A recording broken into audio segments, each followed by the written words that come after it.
First off, just proud of the team with us having like a revolving door of guys that are in and out of the lineup for the group that went out there and fought and played. Definitely proud of them, man, because they're holding the team together while everybody gets back healthy. Penny, they tied up at 32. I'm sure it would have been easy to kind of feel a sense of deja vu from what happened the last time. But what did they show you from that point after they tied and you guys went on that run?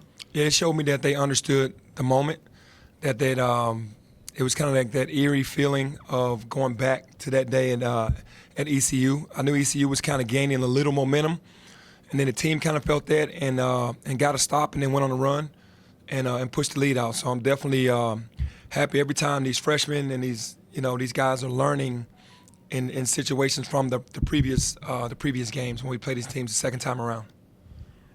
Hey, Penny, it seemed like Earl had one of his better games, one of them under-the-radar games. He didn't turn the ball over. He didn't commit charges. It's like he just did what he needs to do to get back. What do you need to do to get him to be more consistent at that level? Earl just needs to be more aggressive. I think sometimes he gets so passive. He was 3 for 4, and 2 for 6 from free throws, but he had 10 rebounds and played extremely hard. The thing that he needs to do is just be more aggressive because he's a matchup problem. If he plays at the 4, he's faster than the big. If he plays at the guard, he's bigger than the guard. So for us, the more confidence that he gets, the more rhythm that he gets. He went back out with COVID a little bit back after the Tennessee when we had that COVID break, and then coming back trying to get his rhythm back. That's definitely kind of hurt him a little bit, but he's back now from a couple injuries as well. So we're trying to get him back in a good rhythm. You guys held them to 26% shooting overall. The defense has been kind of up and down. What would you kind of just assess how you guys performed on that end? Well, we scripted the game yesterday just like we did in Tulsa. We scripted the game yesterday and today where we basically went through the opportunities of us being on offense and then scripting the game, getting back on defense and putting these guys in situations where they were going to be playing to their weaknesses and not to their strengths.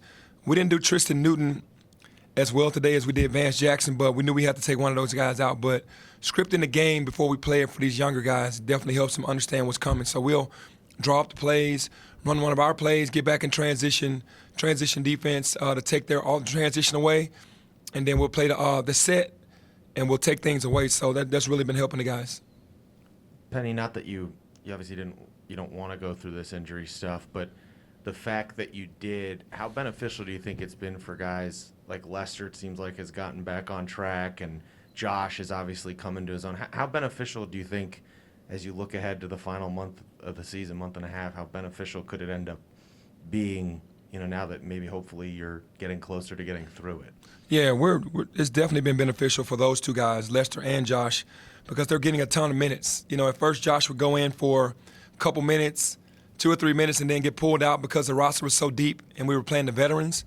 And now with the veterans being out, he and Lester both are taking advantage of those opportunities in those minutes and being out there. And especially for Josh, he's getting a better feel for the game. Hey, Coach, how would you rate this game defensively? It seemed like you guys did a lot defensively without fouling, and you did what you need to do. How close are you getting back to where you want to be defensively? No, we're getting close. This next week is going to be a big week for us because I'm implementing different things every day. As I see our weaknesses in the game, we're adding that into drills, and we're drilling hard on being better in the half court defense, being better in the full court transition, taking the top 2 guys out, making them shoot very low percentages, even if they get their averages through shooting bad shots, which is what we want. The next phase is boxing out and getting rebounds, and just from that point, we're getting better. And then this week off, we're getting healthier. We're getting the young guys more up to speed on one-on-one defense and the other things that we need to win against the better teams. I was going to ask about the week off and what you were going to do with it, but you kind of answered it.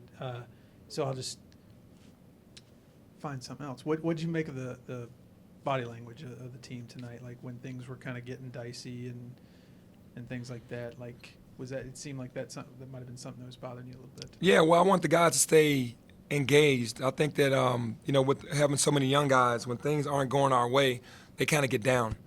And I'm trying to pump them up. Most of my game and coaching is pumping them up and teaching along with coaching, and because they're so valuable to our team. You know, Imani and Josh and Earl are so valuable because Earl hadn't played, Josh hadn't really played much, and Imani. So this year is kind of like a learning year. So my thing is, the team goes on a run, that's going to happen. You know, you have to keep your composure, you know, see what's going on, figure out how to adjust, and then go out there and apply it. So the body language can get bad sometimes for us, but I just, you know, have them in a huddle and just try to get them a little happier about what we know we can do, and then they leave the huddle with a better spirit than what they came in. Penny, with this week off, how hopeful are you that you'll get either some or all of these guys back? No, I'm very hopeful for that. I'm praying every day, you know, first of all for their health because I want them to be healthy, but man, it'll be much needed because you're going into a hostile environment with Cincinnati. They just lost at Temple last night. We're still going to have some time to get guys back into the fold if that happens, but to have this week off right now, it couldn't have been a better time because we need to get those bodies back on the floor.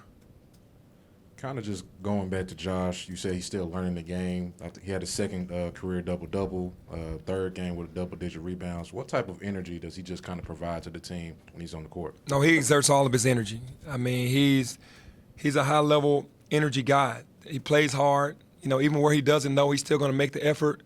And he plays to exhaustion. He plays so hard that he needs to come out of the game, you know, much earlier than most because he's just exerting so much energy. He's guarding the best player. He's running the floor. He's catching lobs. He's doing whatever we need him to do. So his energy is definitely contagious. We talked with you yesterday a little bit about Chandler Lawson. I mean, he did it kind of exactly like what you talked about yesterday with him. 19 minutes, I think 6 points, a few blocks, I think, some rebounds. I mean, he and the communication part, he was very active during his minutes on the floor. How important was he to tonight's game? No, Chandler's very important because he's just going to do everything that we need. And his minutes are going to increase. You know, I don't want to really overplay him because he's been out so long. Don't want him to get a knick-knack injury trying to play too much. But the minutes, all his minutes are counted for there.